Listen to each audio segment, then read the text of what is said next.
Hello, I'm Lemuria, and welcome to Scenic Lemuria.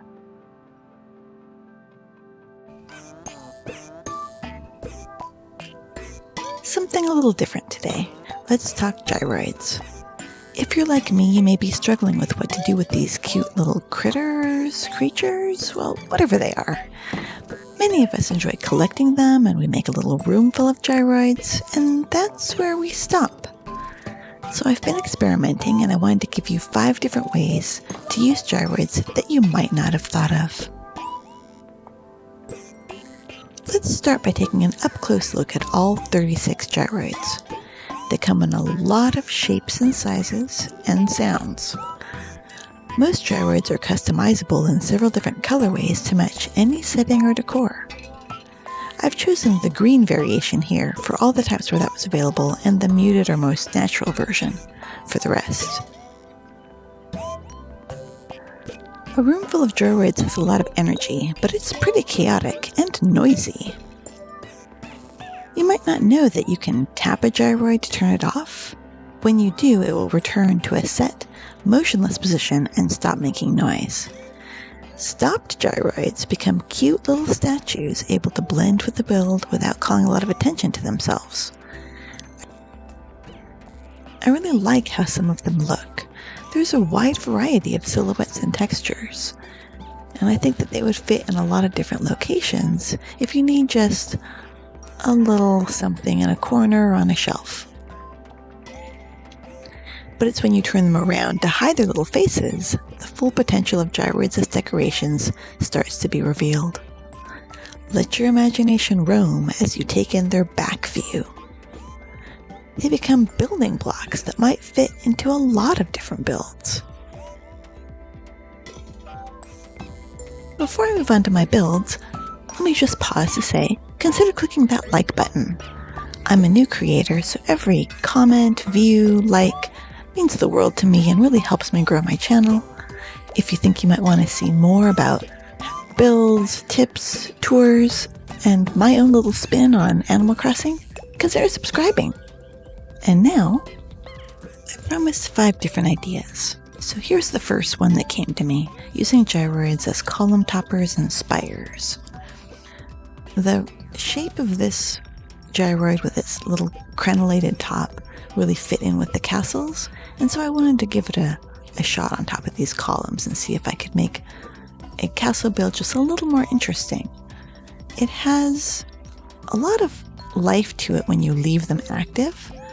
They almost act like little guards to your castle, but when you stop and turn them off, they become more like toppers or caps to the columns.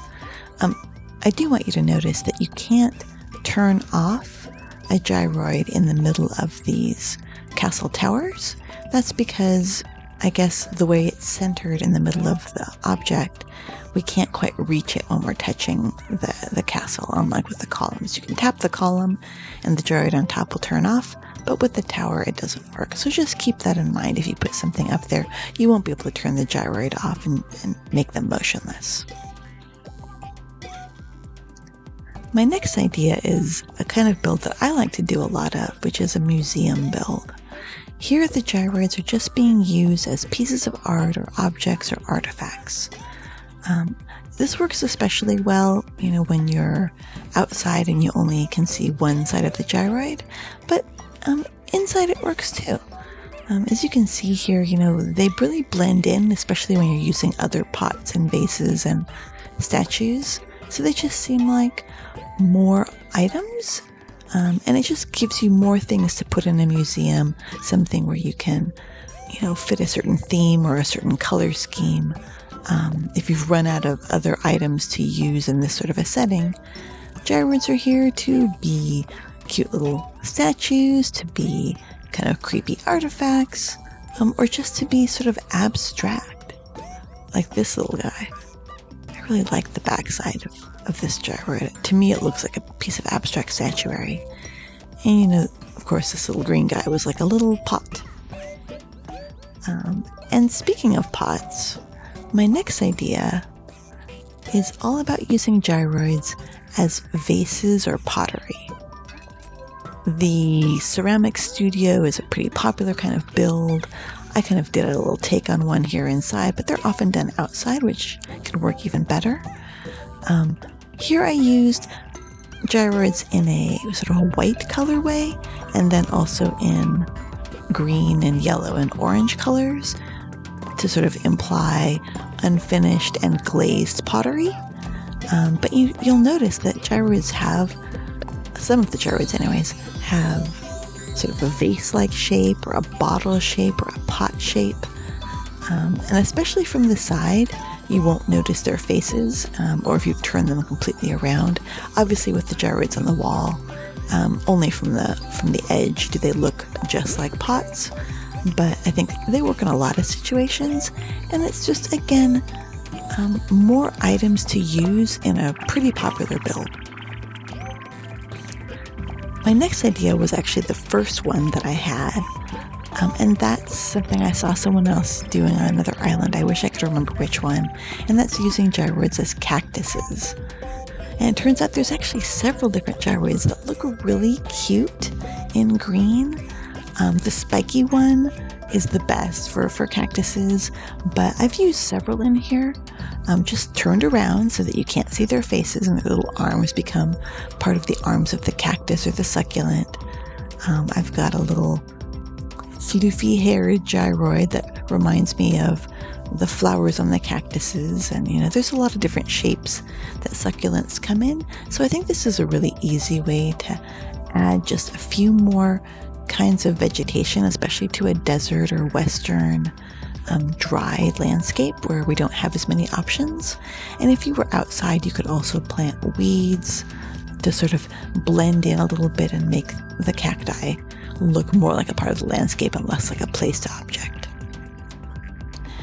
And my last idea is actually going back to gyroids being in motion again and making sounds, and that's using them as animals or as sort of forest spirits to bring life to your outside landscapes. I've sort of depicted here a little, maybe like a bayou or a little farm on the edge of the forest, and we've got some dogs, we've got some pigs, and then we've got some little creepy forest sprites, and they kind of remind me of, these particular gyroids reminded me of Princess Mononoke, and I think they add just a little creepy vibe, especially at night. And then with the animals, of course, we have the puppy, but I thought I would use the dog gyroid here just to give it a slightly different sound, and the pigs add to the liveliness of the piggy banks because they're making noise and have just a little bit of movement. And I'm not saying that these will work for all situations, but I just wanted to give you some ideas of how you could use gyroids to add a little bit more life as well, not just to use them as static decor. So those are the ideas that I had. I'm sure there's so many other ways that gyroids can be used. I would love to know how you're using gyroids on your island. Leave a note for me in the comments below. And until next time, this is Lemurling from Scenic Lemuria, signing out.